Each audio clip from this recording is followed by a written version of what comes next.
single day. आज की कहानी बरेली शहर में रहने वाले रामलाल जी की है। रोज़ की ही तरह रामलाल जी ऑफिस जाने के लिए निकल रहे थे कि उनकी बीवी ने पीछे से उन्हें आवाज़ लगाकर कहा, अजी सुनते हो, आज सुबह से ही मेरी दाहिनी आंख फड़क रही है। इस पर रामलाल जी ने कहा, अरे भाग्यवान, तुम्हारी आंख में कुछ गिर गया होगा। रामलाल जी अभी कुछ कदम आगे बढ़े ही थे कि फिर से उनकी बीवी ने उन्हें पीछे से आवाज़ लगाकर रोका और कहा, आज अमावस्या है। आज अमावस की चुड़ैल रात के वक्त अपने शिकार की तलाश में जंगल के छोटे वाले रास्ते पर भटकती है। तुम रात 10 बजे से पहले पहले घर लौट आना। रामलाल जी अपनी बीवी की बात को सुन मुस्कुराते हुए अपने स्कूटर पर ऑफिस के लिए निकल गए। वहीं रामलाल जी के ऑफिस की छुट्टी शाम 7 बजे हो गई, लेकिन बॉस ने उन्हें और उनके कुछ दोस्तों को ओवर टाइम के लिए रोक लिया। 3 घंटे ओवर टाइम कर जब रामलाल जी ऑफिस की पार्किंग में पहुंचे तो उन्होंने घड़ी में वक्त देखा। रात के 10 बज रहे थे। अब उनके घर से फ़ोन भी आने शुरू हो गए थे। रामलाल जी फ़ोन उठाने ही वाले थे कि अचानक 50 बैटरी पर उनका फ़ोन शट डाउन हो गया। रामलाल जी को कुछ समझ नहीं आया। फिर उन्हें लगा शायद उनके फ़ोन में कोई खराबी आ गई होगी। रामलाल जी ने अपना स्कूटर उठाया और वो अपने घर की ओर चल दिए। रामलाल जी ये देख बड़े हैरान थे। रोज़ जिस सड़क पर आधी रात तक भीड़ चला करती थी, आज वो रास्ता बिल्कुल सुनसान पड़ा था। रामलाल जी अपने मन में सोचने लगे, आज ये रोड इतना सुनसान क्यों पड़ा है? ओह अच्छा, बाकी सब भी मेरी बीवी सुमन की तरह अमावस की चुड़ैल में यकीन करते हैं। रामलाल जी घर जल्दी पहुंचने के लिए जंगल के छोटे वाले रास्ते पर अपना स्कूटर लेकर पहुंच गए। अभी रामलाल जी का स्कूटर जंगल वाले छोटे रास्ते पर पहुंचा ही था कि अचानक एक औरत झाड़ियों के अंदर से निकलकर आई और रामलाल जी को इशारा कर उनका स्कूटर रोकने के लिए कहने लगी। रामलाल जी ने भी स्कूटर रोक दिया। रामलाल जी उस औरत का पहनावा देख थोड़े हैरान हुए।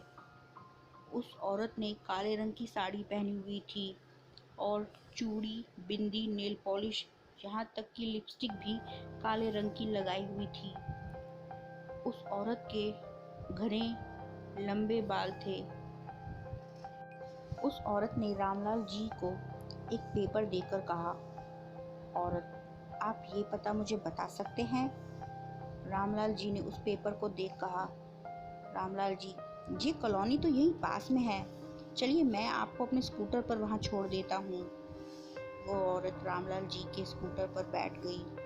रामलाल जी चल दिए। रामलाल जी उस औरत से पूछने लगे कि वो औरत इस सुनसान रास्ते पर कैसे, पर वो औरत उनकी किसी भी बात का जवाब नहीं दे रही थी कि तभी रामलाल जी ने अपने स्कूटर के शीशे में से पीछे बैठी औरत का चेहरा देखा। वो हैरान रह गए। उन्होंने झटके से स्कूटर रोक दिया और स्कूटर से उतरकर दूर खड़े हो गए और कांपती हुई आवाज में उस औरत से पूछने लगे, तु, तु, तुम कौन हो? वो औरत जोरों से हंसते हुए कहने लगी, मैं अमावस की चुड़ैल। ये कहते ही उसका चेहरा भयानक हो गया और उसके नाखून लंबे और नोकीले हो गए। वो चुड़ैल रामलाल जी की तरफ बढ़ने लगी। रामलाल जी अपनी जान बचाकर वहां से भागे और भागते भागते एक घने पेड़ के पीछे जाकर छुप गए। रामलाल जी अभी चैन की सांस ले ही रहे थे कि तभी उन्हें पेड़ के ऊपर से किसी के चूड़ियों की आवाज़ सुनाई दी।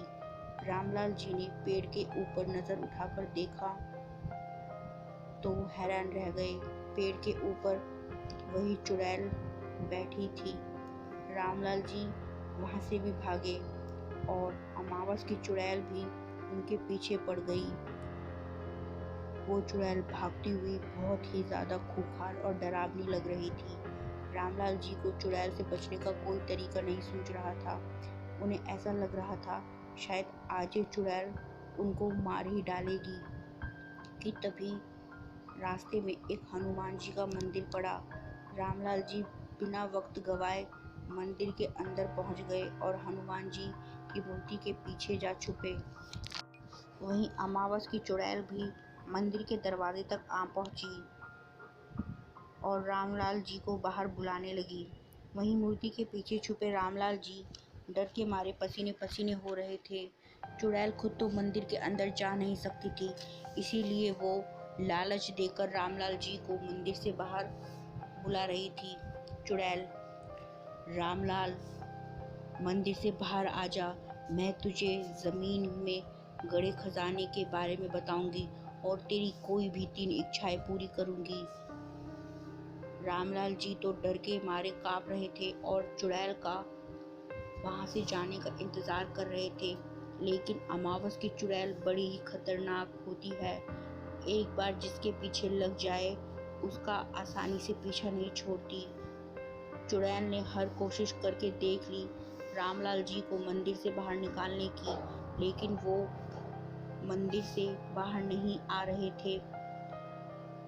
इससे परेशान होकर अमावस की चुड़ैल ने खुद मंदिर के अंदर जाने का फैसला किया। जैसे ही अमावस की चुड़ैल ने मंदिर में जाने के लिए अपना पैर आगे बढ़ाया तो उसका एक पैर जलने लगा और वो चीखते चिल्लाते और डर के मारे वहां से भाग गई। वहीं रामलाल जी भी सुबह होने तक मंदिर में ही ठहरे रहे और फिर सुबह होते ही वो अपने घर पहुंच गए। जब रामलाल जी अपने घर पहुंचे तो उनको देख उनके परेशान घर वालों की जान में जान आई और रामलाल जी से उन्होंने पूछा कि आखिर वो कहाँ थे। तब रामलाल जी ने उन्हें बताया अपने साथ घटा हुआ अमावस की चुड़ैल वाला किस्सा। ये सुन उनके सभी घर वाले काफ़ी डर गए।